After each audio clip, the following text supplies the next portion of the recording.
it's an interesting photo. And then 5 seconds later, she took the same shot again, and it was totally clear. Yep. I can show it to you if you like. I don't know if it's paranormal in nature or if it's just. I'd love to see it. Yeah, it's right up on the computer right now. We've left it called up so you could take a look at it if you wanted to. Sure, we can see it now. I don't want to forget about it later. A cloud of orbs, because you can see like there's a circle and then other circles. Switch over to slideshow.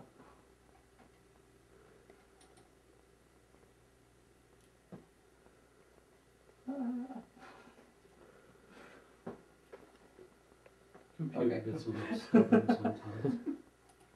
You never do what you want them to do in the time frame you want them to. Well, this is the picture I took a few seconds later. That's like absolutely clear. And that's the same angle. If it was a reflection off of like the post Or a or mirror some of or the anything woodwork, else. it would have Give been them the kickback, same. yeah. From the exact same angle, you'd get the same kickback, so. And there's no reflection point on any of this. The only lens flare we have is kicking off of this molding right through here. It's a direct line. It has nothing to do with this little orb here, or this huge cloud. So it looks like it's made up of orbs. It's not like. What do you guys think? Oh, by the way. Definitely goes with our theory, so. That's kind of cool because you got the one here and you got these ones. Mm-hmm. And you got almost like defined little ones. Mm-hmm. One right there. It was kind of cool. And, you know, there isn't any blurriness. I mean, the picture isn't blurry. It's not. Yeah, the picture is like pretty sharp. It's right out and clear. Yeah. Mm-hmm. Sometimes if you take like a blurry picture, you know, that kind of makes things look a little bit wonky, but that's not. It's a basement. What's in the... Oh, the basement, there's if you want to do that now, that's fine, sure. Wind our way up. Phil loves the basements. Is it a lot? Should I flick on my light for this? Switch to your right. There's one room that we're not going to go in. Watch your step. One No light. worries. Unfortunately, Right, it Phil. will be the room that most of the activities in, but we're not going in there because somebody lives down in there. And No worries.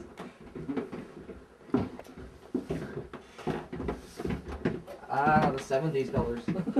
yes, this was the happy color they had painted through the whole bed and breakfast Oh. when they did it in the 90s. Oh. All that woodworking upstairs, except for in the hallway, was painted this. You gotta love what people do to old houses. Like, we're modernizing it. I can't stand that myself. We have a Victorian house, and you know my grandmother decided it'd be a good idea to put lime green shade carpet and everything, and it's like no. Over the old wood floors. Oh, I know.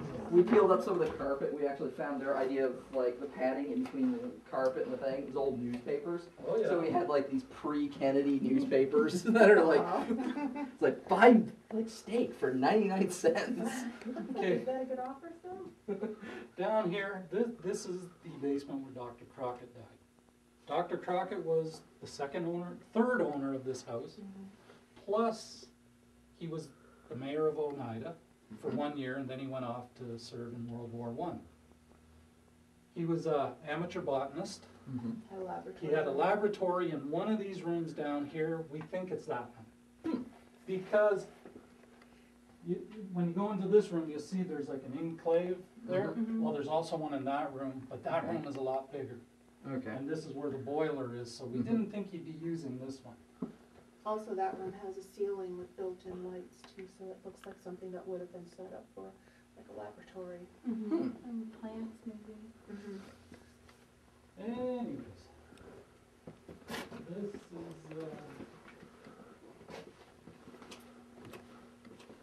the interesting thing about being down here.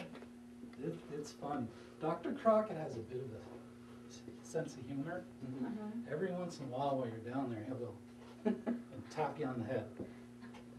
I've been standing there doing work, and next thing I know, I feel a tap on my head, or my hair gets pulled a bit. Mm-hmm. And that's, we read, everything we read about Dr. Crockett was he had a little bit of a bizarre sense of humor sometimes.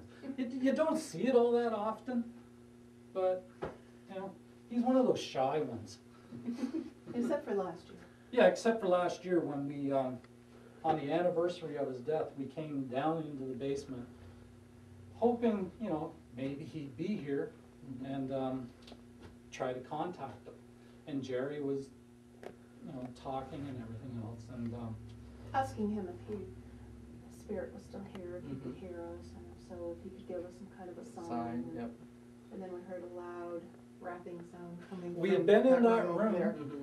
and then we came out, and she had asked, well, you know, if you can if you're able to hear us, and that let us know. Next thing you know, we hear it like somebody hitting something like in there. And we go back in the room, and it's a little cold in there. This was like near the end of May, so it wasn't exactly cold weather outside. But yeah, he seemed to have decided he was going to answer us. They like doing that. So which rooms are off limits? Are there Just the ones one, just the one. that- Okay. This one, well, we can move this stuff out of the way, so you don't trip it or anything. It's to keep it casual. There used to own an antique shop. So this is part of the old stock. And she's actually thinking about reopening one out in the garage, so. Oh, nice. And we were trying to figure out what the heck are we gonna do with all this old stock that we have. And she was thinking about putting it on eBay. eBay's been slow for her, so. Mm-hmm.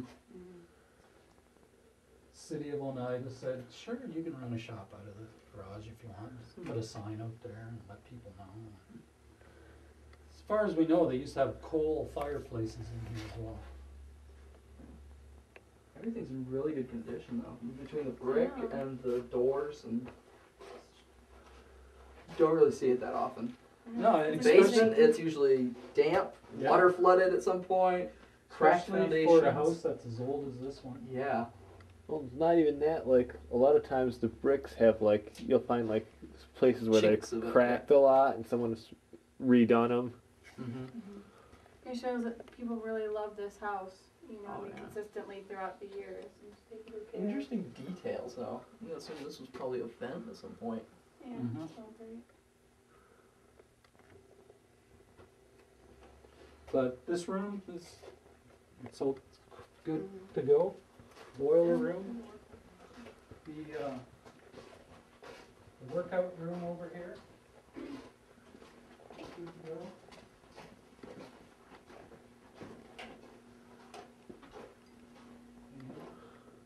Okay. That one's good.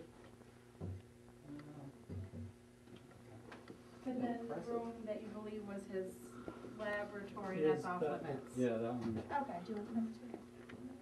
But you can take a peek in here if you want, but, Should Josh turn off the camera? yes. Josh? The lights were off like it was. And I was coming down the stairs, and right like this, I could see a face looking at me as I was coming down. Hmm. And I'd seen a picture of Dr. Crockett, and I swear it was the same person. You couldn't see his body too well because of the darkness, but from here up, and you could just, What's you that? could make out his face Make it strong. perfectly. Oh. You could make out his face perfectly. That's impressive. That is. He's like hanging out down here, picking on people. You got somebody else possibly upstairs. Well, you'll find we probably got more than one. More the merrier.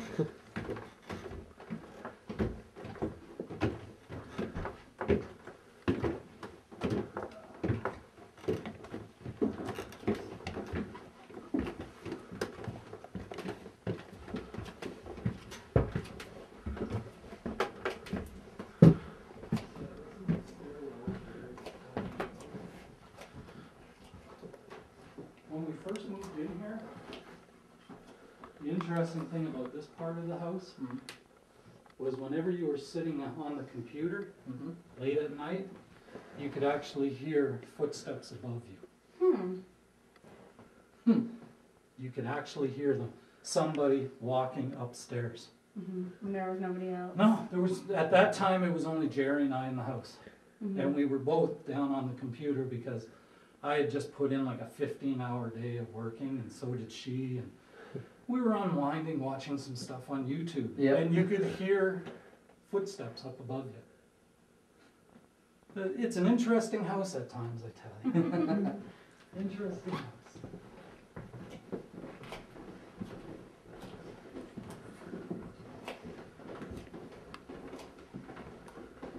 Don't be afraid to blind people, Josh. As long as you have the Yeah. lighting. I don't really want to blind people. I can get the lighting if I just put my hand like shielding the upper half. I'm hoping it's not blinding, but we should get a little plastic thing that just goes over that part like this. Who set fire to it?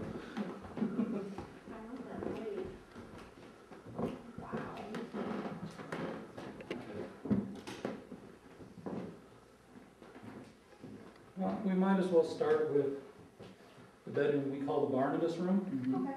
Barnabas was the big main character in Dark Shadows. It was a vampire. Mm-hmm. Everything. This is his room. Wow.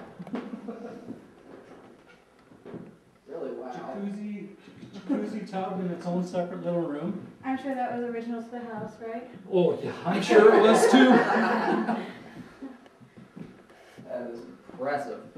We had some guests staying here on New Year's Eve, and in the morning, the lady told us that there was a cat in her room, She heard it meowing. a ghost cat. And Eric Steve was down in the basement. He stays in the basement all the time. Because we don't want him wandering through the house in case, he decides he's going to jump on a counter or something in the kitchen. Allergies too. And for people having allergies Yep. and maybe a cat hair getting on a plate or something, so we keep him in the basement. We figured out in this room, because this is where the chimney goes upstairs. Mm-hmm. And when I was painting the crown molding in here, I noticed there used to be a doorway right here, right in this area. And it's also as big as the piece of Molding that's fixed in place. yeah. So at some point in time it had been like plastered over? Or? Yeah, it had been closed up and plastered over because when you go into the next room, this is exactly where the jacuzzi tub is in that room. So the people before you put the jacuzzi tub in? The people who owned the bed and breakfast before that, Oh, okay. it was converted into four or five bedroom bed and breakfast back in the 90s, like I mentioned before. Mm-hmm. Each one of these bedrooms upstairs has its own bathroom. Oh, okay. And this room and the adjoining room are the only two with the jacuzzi tubs. And then there's a full 3-piece bathroom right connected there. And this is also the room where I was doing a lot of painting and that in here. And I could always feel somebody in here with me. Always. Always. Just watching every single thing I was doing. They like to steal your tools too? No, actually, they don't touch the tools, but they just kind of watch, make sure I'm not Doing it slacking right. off and doing the right job. But Because some things do have a tendency to Disappear. when you're here. for a long period of time, and then suddenly they show back up. Yep, right in plain sight. You're like, Right. what is that? And of Right course, where I you always thought- get blamed for misplacing. Right where you thought you had put it in the first place, Mm-hmm. 3, 4, 5 days down the road, next thing you know, it's right back where it was. Yep. Who knows what they do with them, but I always had that problem. We were renovating, we were going through, we'd be painting a room, we'd have the paint heat, set it down right after popping the lid, reached up, pop open the next one, gone. Like, how did it go somewhere? Look for the screwdriver, pop it open, pop open the next one, set the screwdriver down, gone. And the next, like, couple days later, it's like step on it in the middle of the floor. It's like, ah, what? How did I come there? My ghost stole my cell phone, so I don't want to hear about it. As you can tell, this is the first of 5, I think, no, 4 in the bedrooms, Mhm. ceiling medallions. So for things like this in the houses back then, the person had a lot of money. The fancier rooms were, the bigger the crown molding, the more Yeah. money he had, so. And as you could tell by the size of the crown molding downstairs. Yeah, I was about to say, it must have been very lovely. That's the picture here, the character. Part of his obituary said that while he was in bed on the night that he died, that they had called in a doctor, and the doctor was in an adjoining room preparing some medicine for him. And for the longest time, we wondered what room that could be, because none of the rooms here are adjoining, and then we found that outline on the wall of a door, and we figured out it must have been one of these 2 rooms. So he either died in that room or that room. Oh, okay. But we think it might be that one, because the doctor would have probably been in the room that had the bathroom. Oh, that makes sense. And from what Scott Hummer told us, the bathroom that's in the Barnabas room, there was a bathroom when he was a kid here. But that doorway, I don't think that doorway was